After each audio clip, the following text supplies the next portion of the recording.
Let's take a look at our political party politics now. Yes. Now, this is at least 4 or 5 years to the next election. Yes. And you're already seeing parties rebranding. Yes. Peter Mathuki, Wiper Party has been a formidable force in our political landscape.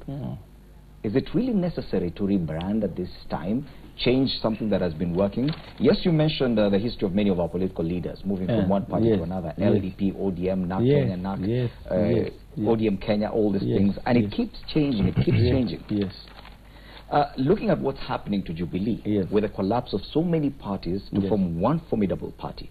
Yet on this other side, we're seeing parties keeping on changing face over and over. Is this the best strategy right now? And I can tell you, even for Jubilee, it may not be over yet. And that has been the cycle of our political system in this country. Jubilee in 2013 won on a coalition between URP and TNA. And 2013 they rebranded from those two to Jubilee. They from a coalition to a party. So going forward, you are going to see, and I can tell you this for free, there is no single party going forward that will form government in this country. It will be coalitions and coalitions, because coalitions is about bringing ideas together, bringing our people together, bringing regions of this country together. Yeah, Jubilee, we saw them win as a party. After all these parties collapsed and formed one single party, that's how they won the 2017 election. Yeah, controversial, and we may not need to go to that direction for now. It is only fair to say, and possibly that's why I'm sure if they were a coalition, it would have been better. Possibly, and that maybe without all those issues that we saw in court and all those kind of things. And I'm saying, going forward, the way I see is that there will be coalitions, and coalitions will be the way to go. Is it necessary to create all these new formations? There's already talk between ANC and Ford Kenya to create a new formation. They already have names. There's Ford Kenya and ANC, but they want to create a new formation with a new name to represent a particular part of the country. Remember, they are under NASA. There's already ODM, Ford Kenya, ANC, KNC, which is also an affiliate. Wiper Party. Now you start changing names. Will it be too muddied that we'll even forget which parties we're talking about? No. You see, strategic alliances are very key, not only in politics but in other circumstances. And therefore, when you hear ANC and Ford Kenya coming together for a common objective, for common reasoning, and say we need to solidify now Western Kenya so that we can have a better bargain in politics of this country. To me, there's nothing wrong with that one whatsoever. And therefore, when we say, for example, in the lower eastern, where I come from, and we say it is a Wiper-dominated region, and therefore it's solid. But therefore, that may not be enough. We want to reach out to other parts of this country. And therefore, now we must now be talking to Central Kenya. My brother here, he may not even know. We maybe want to talk to Rift Valley. We want to talk to Western. We want to talk to Coast. And so we are saying that it is not enough to have one one region. If at all you want to become a leader of this country, you must really come together and form coalitions that have a good objective. But at the end of it, it must have Kenya at heart. And I think that's what we are doing. Senator, of course, from the Jubilee perspective, you're seeing it totally different. You feel that one strong, unified party is how it works. A very strong party only compared to what we can see in communist China and other communist nations. A very strong, unified party is the way to go. When you see what's happening in NASA, smaller parties, affiliate parties keeping on rebranding, don't you think that they're failing even before they start? First and foremost, allow me to say that we don't want to turn this country into a communist society. No, I did not say that. No, only. No, you alluded to that fact. What we call inward. It is a fact that the Jubilee Party has been getting best practices. First and foremost, parties China is not a communist. No, first and foremost, China is not a communist country. Is the foremost capitalistic society currently we do have, isn't it? It has what we call private ownership of property.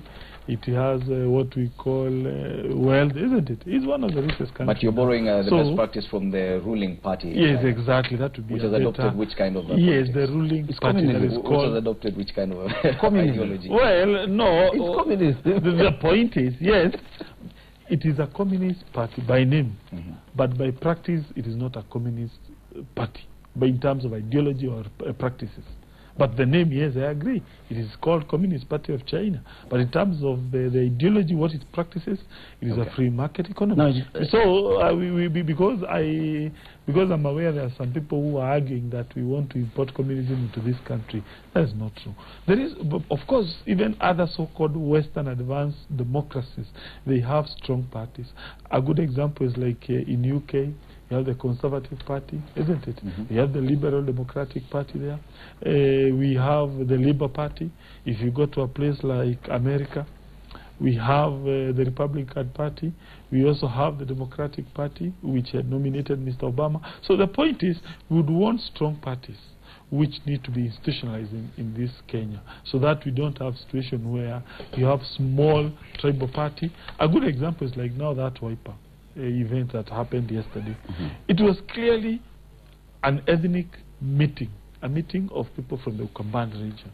So then that then tells you the so-called party that is called Wiper is an ethnic party that does not appeal across the Kenyan society. Every time you see Jubilee Party meeting, you will find people coming from all over Kenya.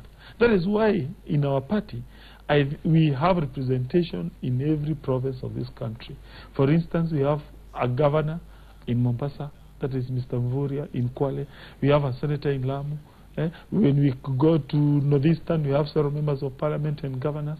When we go to Nyanza, we have members of parliament in Kisii, in Abakure region. So the point is... So this insistence on forming new vehicles for the elections come 2020. No, it's not good. Yes, it is what Jubilee Party wants to do away with.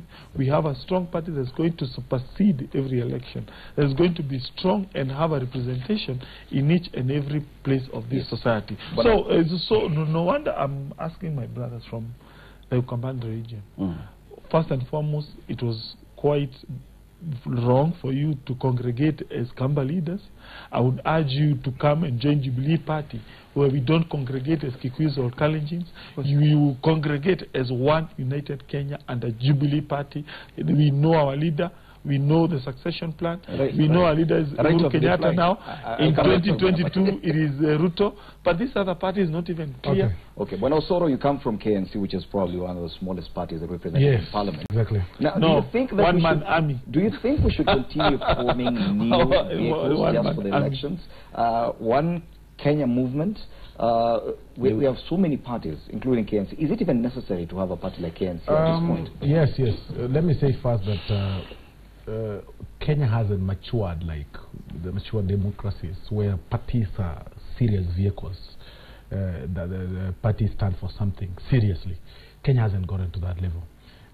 You can agree with me that like what you saw in, is it this country is called Burkina Faso? No, Botswana. Botswana, where the president stepped down for his deputy using the party structures. That you've gotten to the limits of presidency, leadership in the party structure, so you need to resign. Same case happened in South Africa. But Kenya, we haven't gotten to that level. Our politics is about personalities, is about tribes. And I dream of a time that we'll talk about ideologies.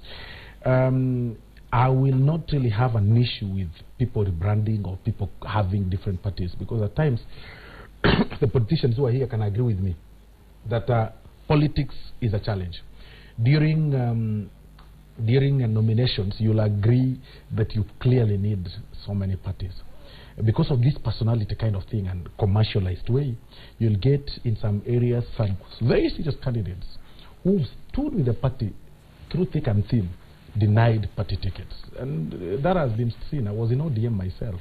1 week to the nominations, I could actually see that I am not going to be given the ticket. That's how you ended up I had to quit and go to KNC. And I was subjected in nominations in KNC, but it was free and fair, and I won. But basically what I'm saying is, we haven't gotten to that point that we can rebrand, that we can say this is what this party stands for. I'll not also be surprised in 2022 that we'll not be having Jubilee in existence. I actually adore the fact that we've got so many political parties than when we do not have. It brings the sense of democracy. And that is why we've got independent candidates in parliament. We've got members of very small parties in parliament like myself. I could be locked out by ODM. I couldn't be in parliament today because of this personalized way of thinking that, you need to worship a certain political leader for you to get a ticket. That is what is happening. But having said that, I will not want to agree with my colleague on the point of saying, you know, now all the parties should dissolve and join one political party, like let Wiper dissolve and join Jubilee. I mean, that way of thinking kills democracy. It completely kills the spirit of independent thinking, and that should not be accepted. But I'll comment last on the issue of the strategy of these meetings. If I were the One Kenya movement that is being formed, I couldn't have publicized it. And I think for me that is where His Excellency Kalonzo goes wrong. If it was a meeting for the leaders, this meeting could have been held in some secret place, you know, with Wiper leaders. Make it very consultative. Discuss all they want to discuss, and then come out, hold rallies within your area, and then come out. I've never seen Jubilee Party or His Excellency Uhuru Kenyatta having a meeting in somewhere in Kiambu, meeting the Kikuyus, and then say, you know, us as Kikuyus we want to do this. Or I've never seen Raila Odinga going to Kisumu, holding a meeting with the Luos, and say, us as Luos want to do this. This mentality of one tribe coming aside and feeling that they've been left aside should stop. He is misleading Kambas. They should actually not follow him. Okay. You know, right of reply. Just briefly. First and foremost, when we say we want to collapse parties to form one big party, one that kills democracy. It's very clear and is provided for in our constitution, freedom of association. And we have signed so many treaties on freedom of association and stuff. And therefore, forming parties is a right. Look at countries like Germany, where even parties coming together and forming coalitions and making sure that all shades of life are coming together and are catered for in the political life. So I don't think the way that they would want to go by following the communism way of politics is the way to go, but because that is anti-democracy, and I don't think that's the way to go. We need to solidify, we need to strengthen, let people come together, form parties, and at some point see how they can form those coalitions. Number two, the issue of saying that you should not have come out to say this, we should have done some secret meetings. Kenya can never be run on those kind of platforms of secrets and under-table dealings and stuff. Come openly and show Kenyans what you intend to do. And when we say we want to form this because we want to bring everyone on board, that should be the spirit. And I tell you something, even if, and that is the intent, you must start from somewhere. By the way, you may not know that I'm saying the experience in politics sometimes. Look at even what happened before even Uhuru became the president. What did the Kikuyu community do? They went under one Mheshimiwa Michuki, the late, may his soul rest in peace, and said going forward, whoever would want to talk to us. They never had a meeting in Kiambu. Now, now going forward, anyone wanting to talk to us will be now talking to one Uhuru Kenyatta. And that's why they are not interested now. Because you see, Central Kenya now feels they've done their bit, they are not interested. And therefore, by having this kind of party of this, it is misleading to my brother Ruto. Okay. And I tell you here, the only way is not. That's why you see Ruto is doing a lot of serious meetings with other groups because he knows he's being misled by this thing. He's having so many meetings. He calls members from Kisii, he calls members from everywhere, he calls members from everywhere because he knows this thing of sitting in Jubilee alone cannot take him to State House. Okay. No.